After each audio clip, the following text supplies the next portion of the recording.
इस palm Sunday में प्रभु की उपस्थिति में आए हुए आप सब लोगों को मैं प्रभु यीशु मसीह का नाम से स्वागत करता हूं। सबको जय मसीह की।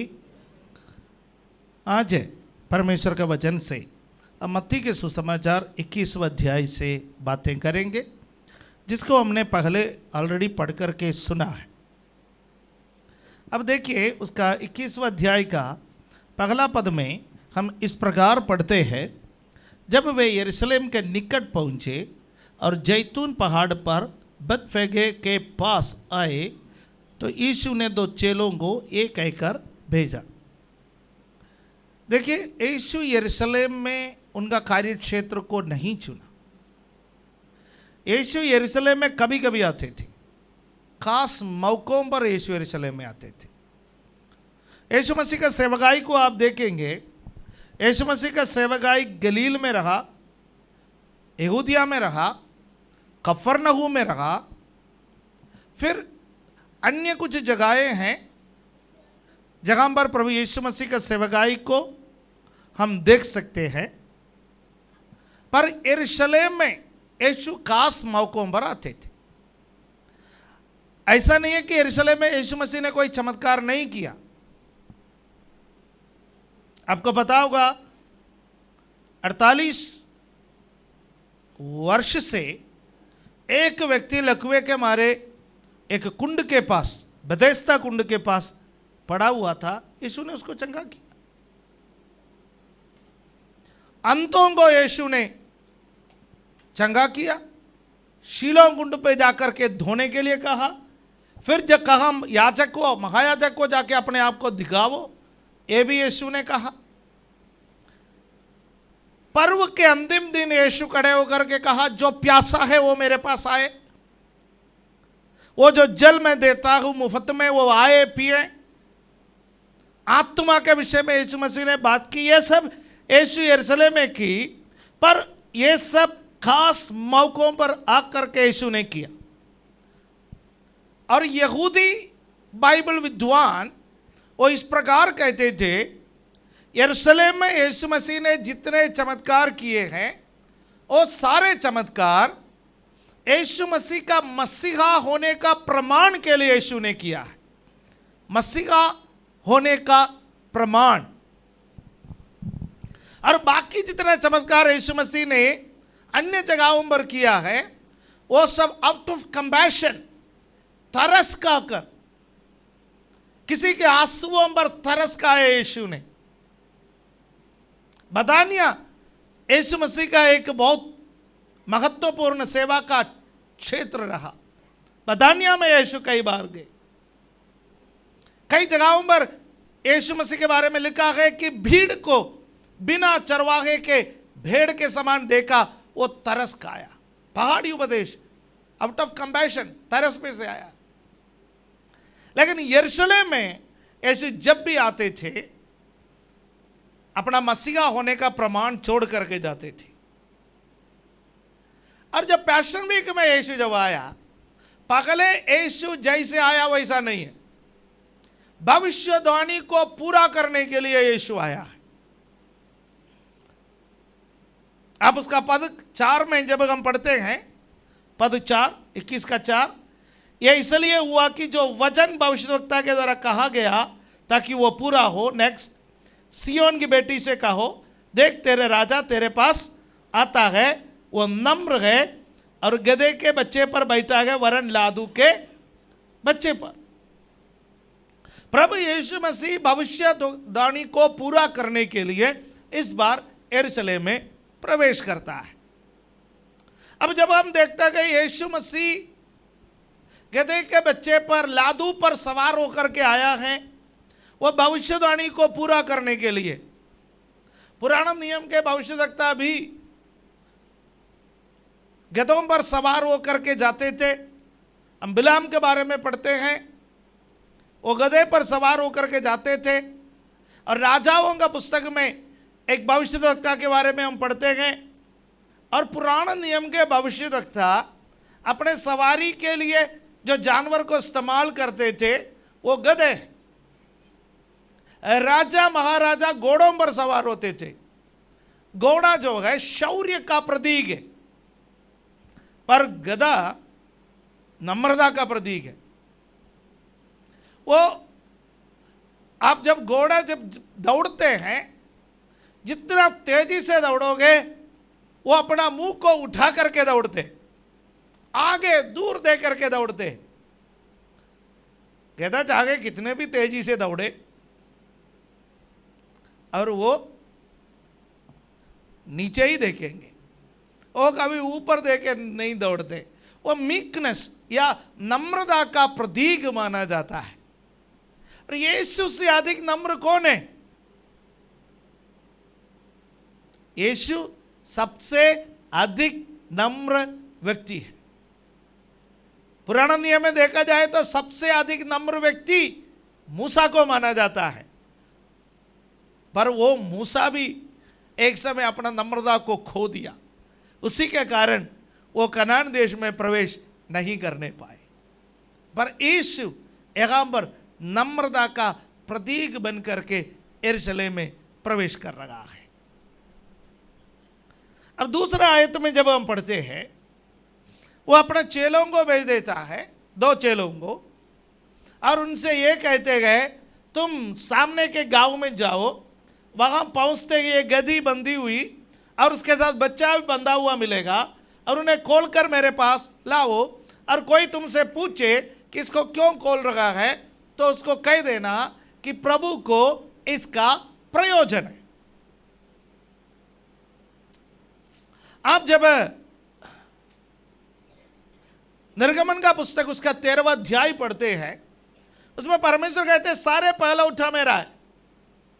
पहला उठा किसका है? परमेश्वर का है। तो सब लोग अपना पहला उठा किसको दे? परमेश्वर को दे। पुराना नियम में पहला उठा परमेश्वर का है, नया नियम में सब कुछ परमेश्वर का है, राइट? पुराना नियम में खाली दशमांश परमेश्वर का था, नया नियम में सब कुछ परमेश्वर का है। हमारे सारे कमाई किसका है? परमेश्वर का है। हमारा मकान किसका है? परमेश्वर का है। हमारी गाड़ी किसके है? परमेश्वर के हैं। हमारे बच्चे किसके हैं? परमेश्वर के हैं। हमारा परिवार, हमारे सब कुछ परमेश्वर का है। हालेलुया। सब परमेश्वर का नाम का महिमा के लिए हम इस्तेमाल करें। चलिए, हमारा सब परमेश्वर का है, सब परमेश्वर का नाम का महिमा के लिए हम इस्तेमाल करें। कोई ये ना कहे परमेश्वर का मैंने परमेश्वर को दे दिया, अब बाकी जो रह गया आगे सब मेरा है। पुराने नियम में परमेश्वर केवल पगलौठे को मांगते थे। पुराने नियम में परमेश्वर पगलौठे को बदल करके एक गोत्र को रख दिया था, लेवी गोत्र को। पगले परमेश्वर ने व्यवस्था बनाया, पगला उठा मेरा है। फिर परमेश्वर ने बोला लेवी मेरा है, अरे एक गोत्र परमेश्वर का है। पर नया नियम में हम सब परमेश्वर के हैं। हालेलुया। परमेश्वर ने खाली एक जाति को या एक गोत्र को, एक वंश को, एक खास प्रकार के लोगों को परमेश्वर ने नहीं चुना। हम सब राज पदाधारी, याजकों का समाज, परमेश्वर के निज प्रजा है। हालेलुया, आमीन। ऐसा नहीं कि मैं प्रचार करने वाला, मैं पास्टर होने की वजह से परमेश्वर के लिए कुछ खास हो, आप विश्वासी होने की वजह से खास ना हो, ऐसा नहीं है। हम सब बराबर है। फंक्शन वाइज हम अलग अलग काम करते हैं। मुझे पूरा समय प्रभु सेवकाई के लिए बुलाया और कलीसिया का अगुवा बना दिया, इसलिए मैं ये काम कर रहा हूं। लेकिन परमेश्वर के दृष्टि में हमारा अभिषेक बराबर है। ऐसा नहीं है कि मुझे कोई खास अभिषेक दिया हो, आपको कोई खास अभिषेक दिया हो, ऐसा नहीं है। हमारे ऊपर जो पवित्र आत्मा कार्य करता है वो पवित्र आत्मा एक है। हम जो रोटी खाते हैं वो एक है। हम जो कटोरे में से पीते हैं वो एक है। हम सब मसीह में एक है। जो कोई उसके सामने समर्पण करते हैं, परमेश्वर उसको इस्तेमाल करते हैं। जो कोई परमेश्वर को समय देता है, परमेश्वर उसको इस्तेमाल करता है। हालेलुया, आमीन। परमेश्वर को इन दिनों में खूबियां नहीं चाहिए। परमेश्वर इन दिनों को फिर किसको ढूंढते गए? जो उसके लिए अवेलेबल हो, जो उसके लिए समय देता हो, जो उसके लिए अपने आप को समर्पण करता हो। समर्पित लोगों को इस्तेमाल करने वाला है हमारा परमेश्वर। हालेलुया, आमीन। पगला उठा, सारे जानवरों का पगला उठा परमेश्वर का है। पर निर्गमन का पुस्तक 13वां अध्याय उसका 13वां पद में लिखा हुआ है कि यदि गधी ने बच्चा दिया तो उसका पगलौठा को परमेश्वर नहीं चाहते हैं, उसको भवन में लेके नहीं आना है। पगलौठा परमेश्वर का है, उसका अर्थ क्या है कि आपके घर में जो भी पालतू जानवर है आप उसको पालते हैं, उसका पगलौठे को परमेश्वर के लिए बलिदान चढ़ाना है। पर गधी बच्चा दे तो उसका पगलौठे को लेकर के मंदिर में बलिदान चढ़ाने का कोई व्यवस्था पुराना नियम में नहीं था। इसलिए परमेश्वर ने बोला इसको क्या करोगे, इसको दो ऑप्शन है, या तो इसको जिंदा रखे या तो इसको मार दे। इसको मारना बड़ा आसान है, इसका गर्दन तोड़ दो वो मर जाएगा। पर उसको जिंदा रखने के लिए कीमत चुकाना पड़ता है। वो कीमत क्या है?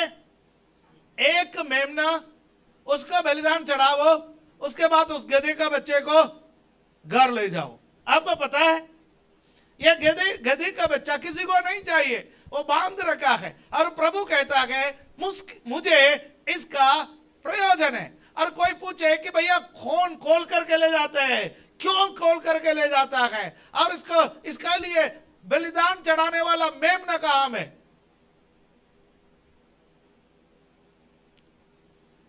ये जो गधी का बच्चा है इसको जब खोला है, इसके लिए इसको जिंदा बचाने के लिए इसको खोल करके जब लेकर के आया है, इसके लिए कोई मेमने को बलिदान नहीं चढ़ाया।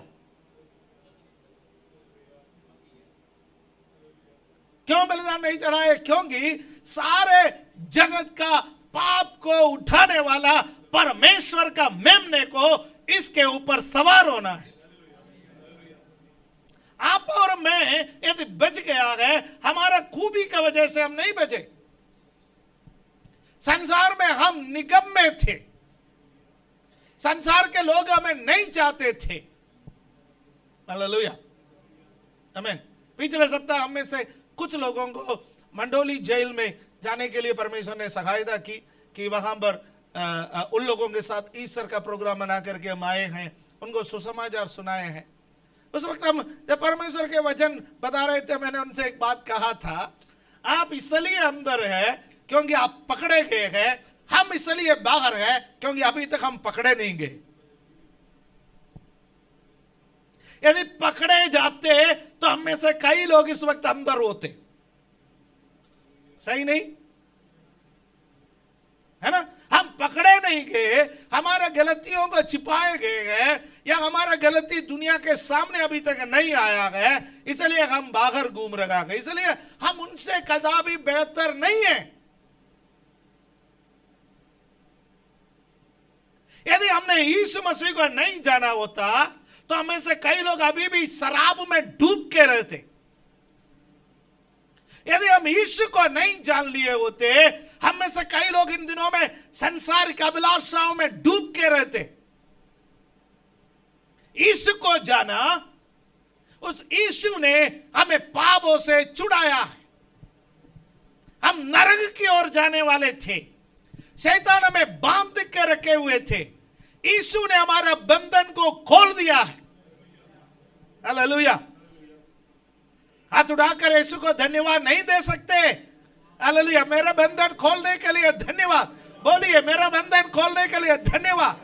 हालेलुया। शराब का बंधन होगा, खोलने के लिए धन्यवाद। व्यभिचार का बंधन होगा, खोलने के लिए धन्यवाद। झूठ बोलने का बंधन होगा, खोलने के लिए धन्यवाद। झगड़ा करने का बंधन होगा, खोलने के लिए धन्यवाद। हालेलुया। अलग अलग प्रकार के बंधन में हम फंसे हुए थे, परमेश्वर ने हमारे बंधनों को खोल दिया। बीमारी के बंधनों को खोल दिया, बुरी आदत का बंधनों को खोल दिया, शैतानी ताकत के बंधनों को खोल दिया। हालेलुया। और प्रभु कहता है, प्रभु को इसका प्रयोजन है, प्रभु को इसका प्रयोजन है। प्रभु ने आपका बंधन खोल दिया है, तो आजाद घूमने के लिए प्रभु ने आपका बंधन को नहीं खोला, प्रभु ने आपका बंधन खोल दिया है, प्रभु का प्रयोजन के लिए खोल दिया है। हालेलुया, आमीन। आप में से कितने लोग इस बात को कह सकते हैं, जब से मैं उद्धार पाया मैं प्रभु का काम आ रहा हूं? हाथ मत उठाना। जब से मैं बपतिस्मा लिया मैं प्रभु का काम आ रहा हूं। आमीन। दो प्रकार के मसीह लोग हैं।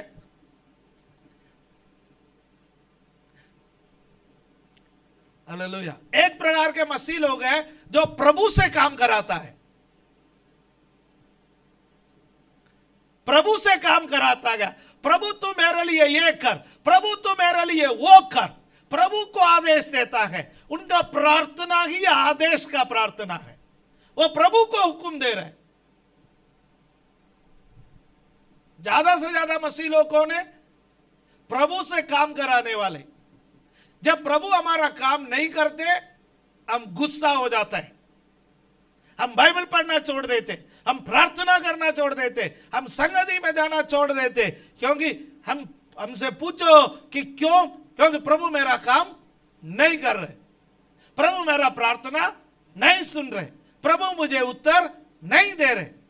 लेकिन एक दूसरे प्रकार के मसीह लोग हैं, वो थोड़ा कम है, उनकी संख्या पहले वाला मसीहियों के मुकाबले कम है। वो लोग हैं जो प्रभु के काम करते हैं। हालेलुया। प्रभु आज मैं आपके लिए क्या करूं, इस सप्ताह में आपके लिए क्या करूं, इस महीना में आपके लिए क्या करूं, इस साल में आपके लिए क्या करूं। वह प्रभु के लिए काम करते गए और कहते हैं कि प्रभु मैं आपके लिए काम करूंगा, मुझे मालूम है आप मेरे सारे जरूरतों को पूरा करेंगे।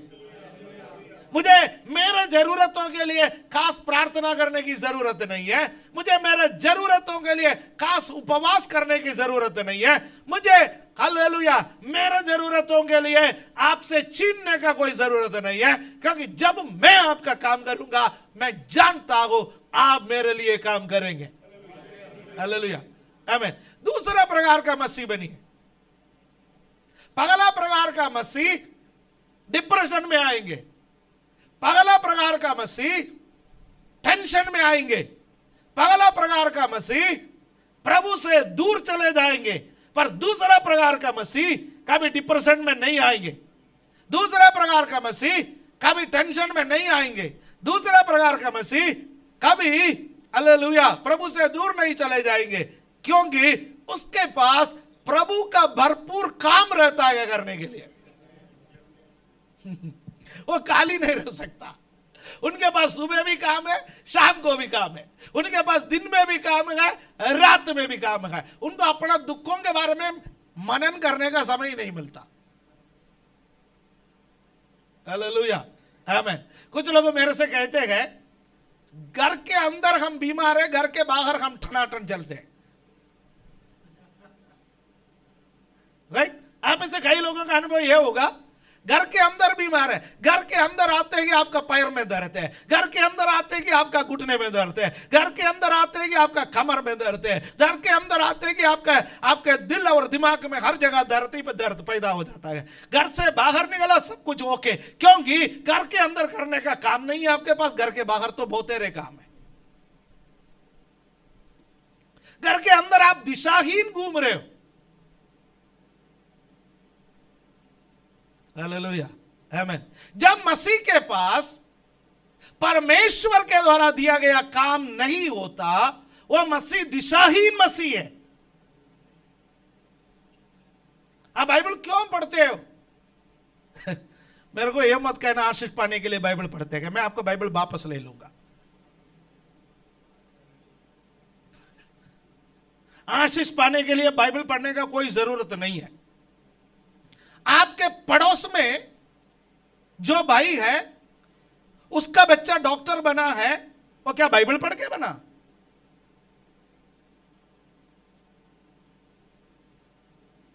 उसके पास जो गाड़ी है वो बाइबल पढ़ के प्राप्त की। उसका जो मकान बना है, कितना उपवास किया उन्होंने, कितना रिक्वेस्ट भेजे चर्च में। आशीष सबको मिलता है।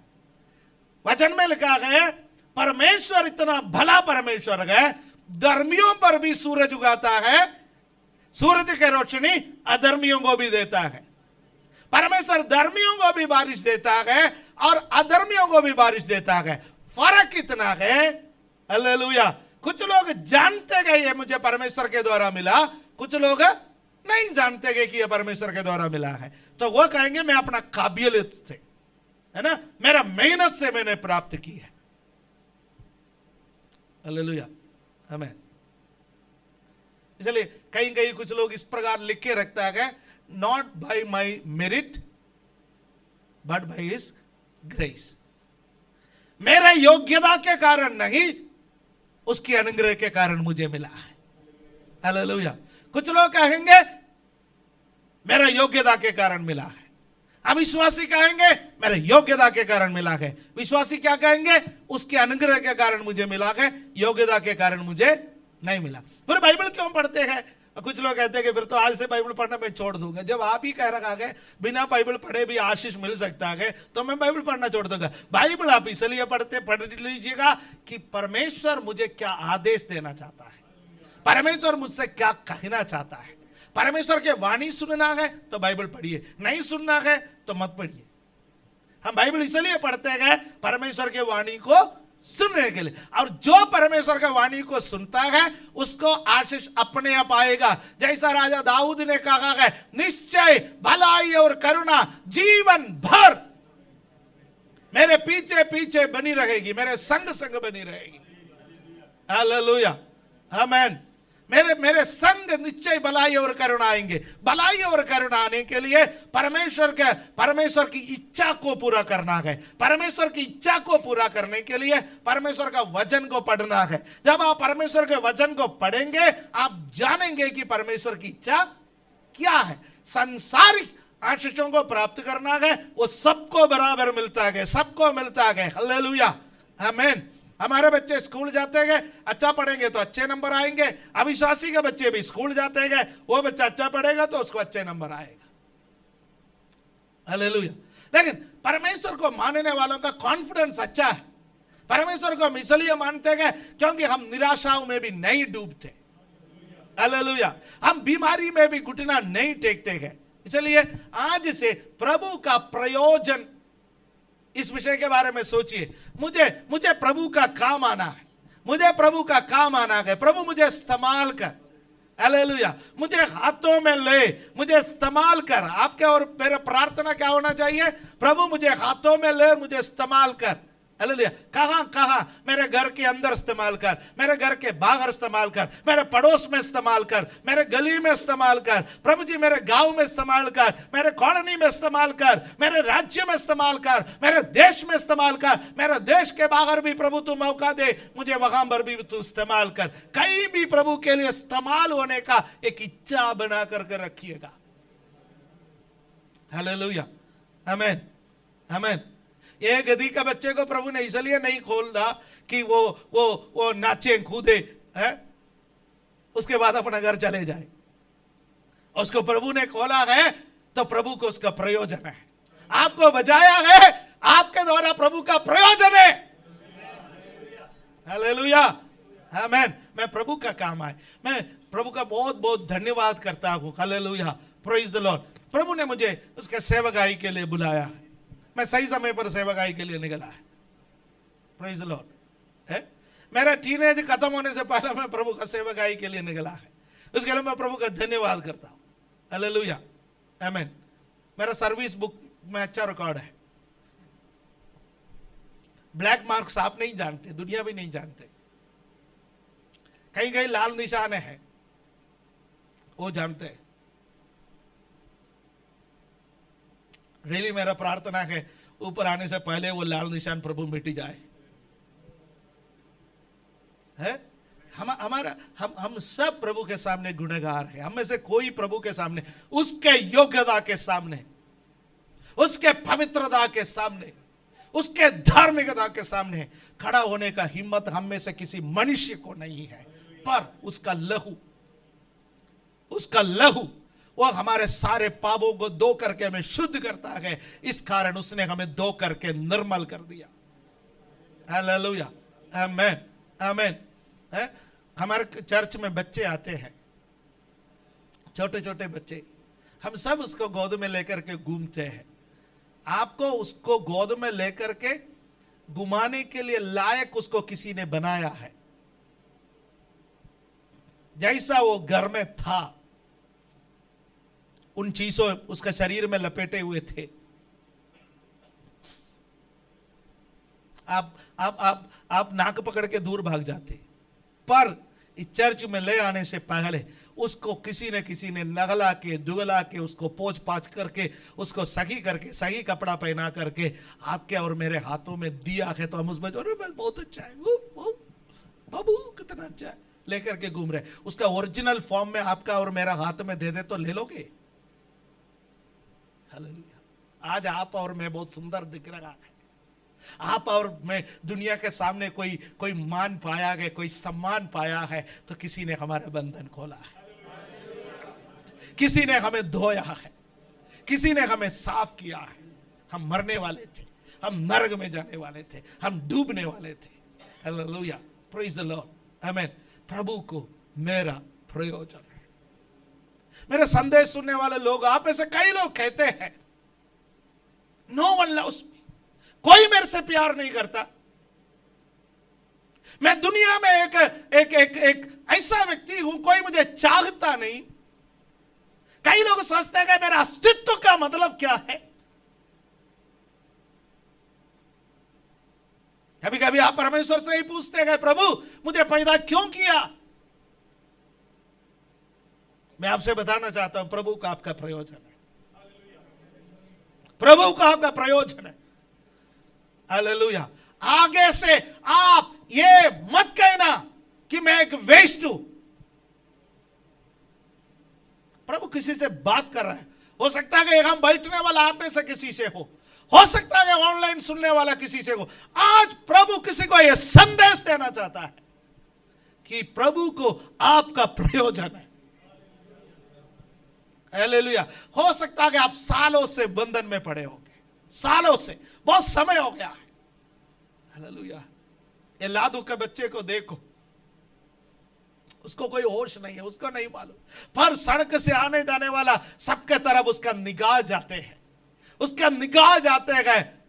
वो हर एक व्यक्ति से उम्मीद करता है कोई मेरे लिए कुछ खाने के लिए देगा, कोई मेरे पास आएगा, कोई मेरा बंधन खोलेगा, कोई मुझे घुमाएगा, पर कोई नहीं आया। पर एक दिन यीशु के द्वारा भेजे गए 2 चेले उनके पास आए। हालेलुया, आमीन, आमीन। अपना भी दिन आएगा, अपना भी वक्त आएगा। आज दुनिया आपको ठोकर मार रहे है, आज आप दर दर भटक रहे हैं, आज आप परेशान हो रहे हैं, पर प्रभु का वचन कहता है आपका भी दिन आएगा, प्रभु आपके पास आएगा। आपके आंसू को पार होते हुए वो नहीं जाएगा। हालेलुया, हालेलुया, आमीन। प्रभु को उसका प्रयोजन है।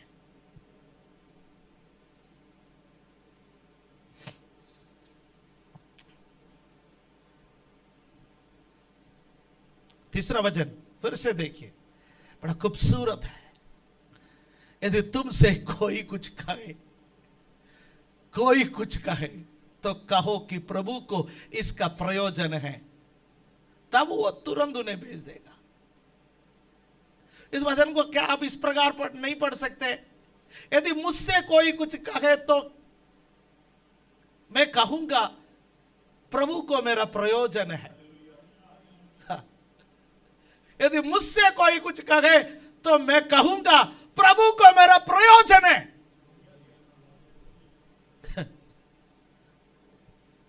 शायद मैं 10वीं पार होने में मेरे लिए मुश्किल होगा, थैंक्स टू कोरोना।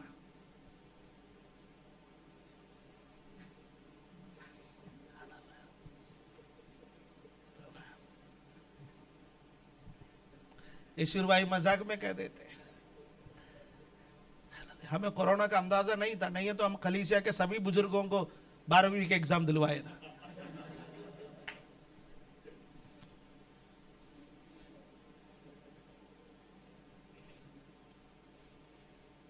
वो अपना घर का बुजुर्ग के बारे में बता देता है, हम हमारा सब बुजुर्ग है तो ये हाल है। जो भी अभी तक 10वीं पार नहीं हुआ था उनका भी दिलवा देते, सब पास हो जाता।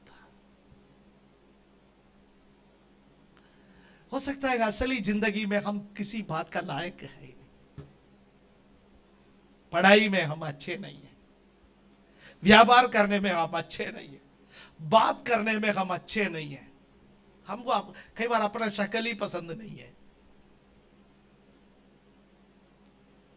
हो सकता है दुनिया हमसे बात करने में भी हिचकिचाता है, हमसे हाथ मिलाने में हिचकिचाता है, पर यीशु कहता है मुझे तुम्हारा प्रयोजन है। ऐसा कोई प्रभु है दुनिया में, सब अच्छों को चुनने के लिए आया है, पर यीशु वो परमेश्वर गधों को चुनने के लिए आया है, जिसमें मैं भी शामिल हूं। यीशु वो परमेश्वर है जो बंधे हुओं को, हालेलुया, प्रेज द लॉर्ड, बंधे हुओं को खोल करके उस पर सवार होने के लिए आया है। आज हम क्या समर्पण कर सकते हैं? आज मैं आगे प्रचार करूं तो वो हालेलुया फिर दो प्रचार हो जाएगा, अच्छा नहीं है। मैं ये जो आज बाग पड़ा है, कई प्रचार है। आज हम प्रभु के सामने समर्पण करें, प्रभु को मेरा प्रयोजन है। हालेलुया। आंखों को बंद करें, थोड़ी देर इस वचन को मनन करिए, मनन कीजिए। उरमा नगना धिगरा लगरा उरमा बाबा बाबा शौडरा बारबा, स्वर्ग का महिमा को छोड़ करके मनुष्य का पुत्र हालेलुया हालेलुया मुझे ढूंढ करके इस संसार में आया है। उन्होंने कहा मैं धर्मियों को बचाने के लिए नहीं आया, मैं पापियों को बचाने के लिए आया हूं। आज कोई सोच रहा है मैं पापी हूं, आज कोई सोच रहा है मैं निकम्मा हूं, आज कोई सोच रहा है मुझे प्रभु चाहिए, प्रभु कहेगा मुझे इनका प्रयोजन है।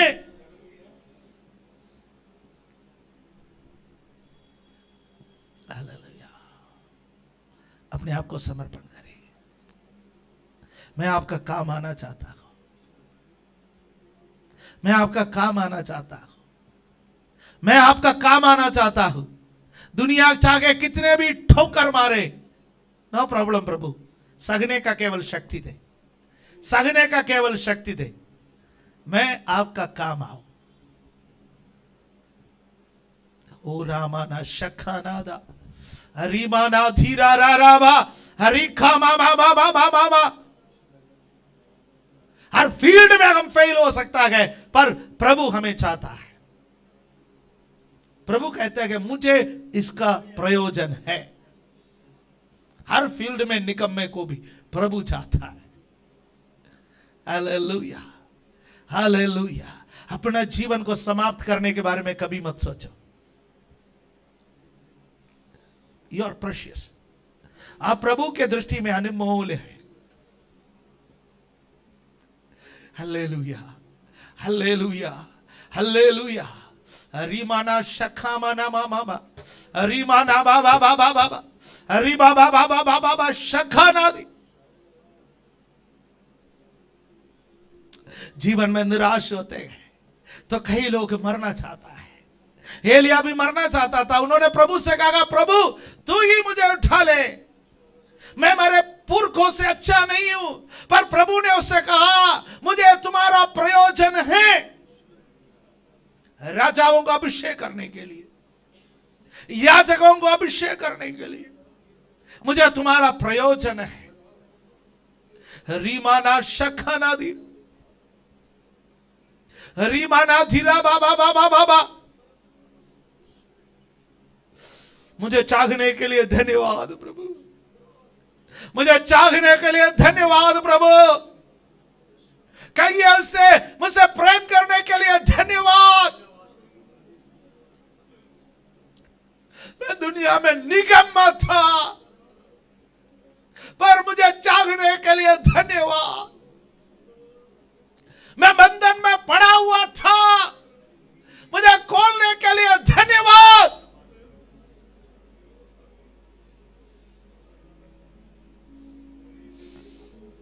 हरिमाना शखाना दी बाबा बाबा हरिमाना दा रा रा रा रा बा शिया रा रा रा। धन्यवाद धन्यवाद धन्यवाद धन्यवाद धन्यवाद धन्यवाद।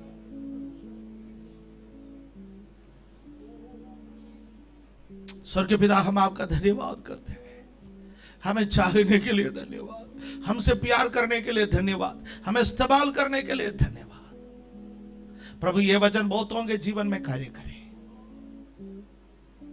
निराशा में डूबे हुए लोगों का जीवन में एक नई आशा इस वचन के द्वारा मिलने के लिए हम प्रार्थना करते हैं। धन्यवाद देता है, आदर महिमा आपको देते हैं। प्रभु यीशु मसीह के पवित्र नाम से हम मांगते हैं, आमीन।